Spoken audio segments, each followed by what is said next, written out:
Bienvenue dans cet épisode consacré à un sujet à la fois sensible et déterminant pour notre avenir collectif, la question identitaire en Côte d'Ivoire. C'est un débat ancien, profond, parfois douloureux, un débat qui touche à notre histoire, à notre mémoire politique, mais aussi à notre conception même de la nation. Et si le sujet suscite autant de passion, c'est parce qu'il renvoie à une interrogation fondamentale. Qu'est-ce qu'être ivoirien aujourd'hui? On entend souvent cette question formulée de manière directe. Faut-il accorder aux étrangers naturalisés les mêmes droits que les Ivoiriens d'origine? Peuvent-ils accéder pleinement à la vie politique? À première vue, la réponse semble évidente. Si un citoyen ivoirien en vaut un autre, alors la discussion pourrait s'arrêter là. Pourtant, la réalité sociale et historique du pays nous oblige à aller plus loin, à nuancer, à comprendre les racines du malaise. En effet, le malaise identitaire ne naît pas d'un rejet spontané de l'autre. Il s'enracine dans un sentiment plus profond, largement partagé par une partie des populations ivoiriennes, celui de ne pas avoir réellement bénéficié des richesses de leur propre pays. Beaucoup ont le sentiment que la gouvernance est éloignée de leur réalité quotidienne, que les fruits du développement ne leur parviennent pas, que les opportunités semblent réservées à d'autres. Dans un tel contexte, la frustration s'installe, et lorsqu'une société traverse une période de désillusion, elle cherche souvent des responsables. Les Ivoiriens naturalisés deviennent alors, parfois à tort, les figures visibles de cette déception collective. Pourtant, le cœur du problème n'est pas l'existence de l'autre. Le cœur du problème est le sentiment d'injustice. C'est pourquoi la sortie de crise ne peut pas être uniquement juridique ou administrative. Elle doit être sociale et politique. Restaurer l'équité, renforcer les politiques économiques, sanitaires et sociales, rapprocher la gouvernance des réalités locales, voilà des pistes capables de redonner confiance.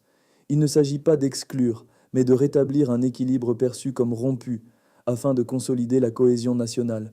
Cependant, il serait incomplet d'aborder la question identitaire sans évoquer un autre facteur majeur, les fraudes sur la nationalité. Ces épisodes ont profondément ébranlé la confiance collective. Lorsque le processus d'acquisition de la nationalité perd en crédibilité, c'est la valeur symbolique de l'appartenance nationale qui s'en trouve fragilisée. L'incapacité à sanctionner ces dérives ou à réformer efficacement le système a nourri un climat de suspicion durable. Dans cette perspective, une réforme rigoureuse et transparente apparaît indispensable, non pas pour fermer les portes, mais pour redonner à la nationalité ivoirienne sa valeur, sa solennité et sa légitimité.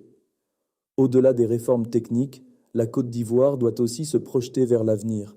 Elle doit se donner l'ambition de bâtir une identité nationale forte et véritablement fédératrice. La nationalité ne peut être réduite à un simple document administratif ouvrant des opportunités.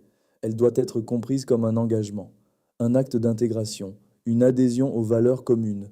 Être ivoirien, ce n'est pas seulement détenir un papier, c'est participer activement au projet national, respecter les obligations morales liées à cette appartenance et contribuer à l'édification collective.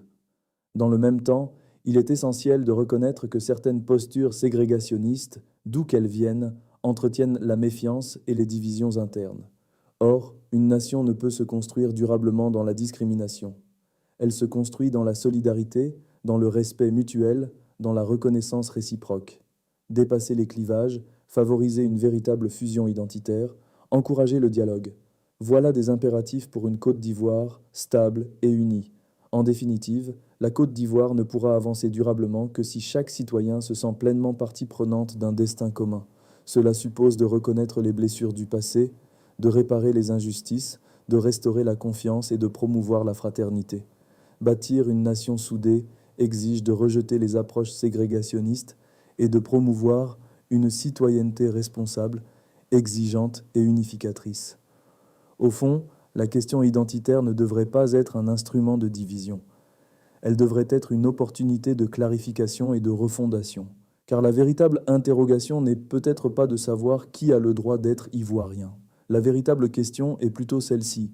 Quel type de nation voulons-nous construire ensemble ?